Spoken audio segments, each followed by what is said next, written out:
एक बार की बात है, महात्मा बुद्ध अपने शिष्यों के साथ एक छोटे से गांव के पास से गुजर रहे थे। वहां के लोग बुद्ध के आगमन की सूचना पाकर बहुत उत्साहित हुए। वे सभी बुद्ध से मिलने और उनकी शिक्षाओं का लाभ लेने के लिए गांव के मुख्य चौक में एकत्रित हो गए।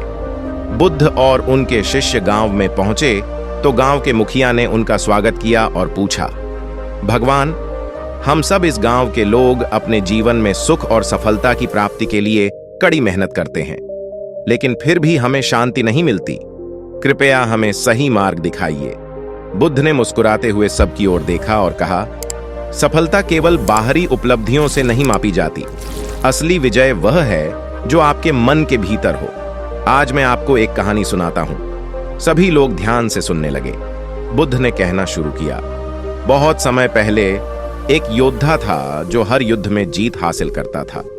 उसे अपनी शक्ति और साहस पर बहुत गर्व था, लेकिन जितनी बार वह युद्ध जीतता उतनी ही बार वह और अधिक बेचैन और अशांत हो जाता। उसे लगता था कि वह सभी को हरा सकता है, लेकिन उसकी अपनी आत्मा उसे चैन से सोने नहीं देती थी। एक दिन वह बुद्धिमान गुरु के पास गया और कहा, गुरुदेव, मैंने अनेकों युद्ध जीते हैं, परंतु मेरे भीतर शांति नहीं है। कृपया मुझे बताइए कि मुझे क्या करना चाहिए।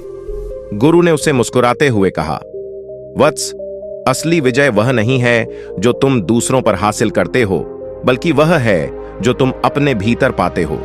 अपने मन के भीतर के क्रोध, अहंकार और इच्छाओं पर विजय प्राप्त करो, तभी तुम सच्ची शांति को प्राप्त कर सकते हो।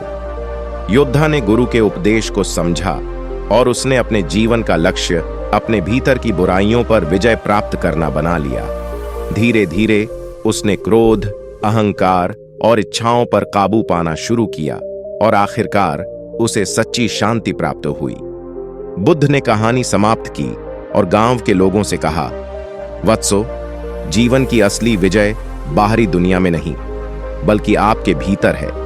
अपने मन को शांत करो, अपने भीतर की बुराइयों पर विजय प्राप्त करो और फिर तुम्हें सच्ची शांति और सफलता मिलेगी। गांव के लोग बुद्ध की बातों से बहुत प्रेरित हुए।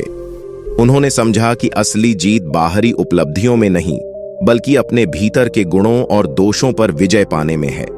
इस कहानी से हमें यह सीख मिलती है कि असली सफलता और शांति हमारे भीतर होती है। जब हम अपने भीतर की कमजोरियों और बुराइयों पर काबू पा लेते हैं, तभी हम सच्चे अर्थों में विजयी होते हैं।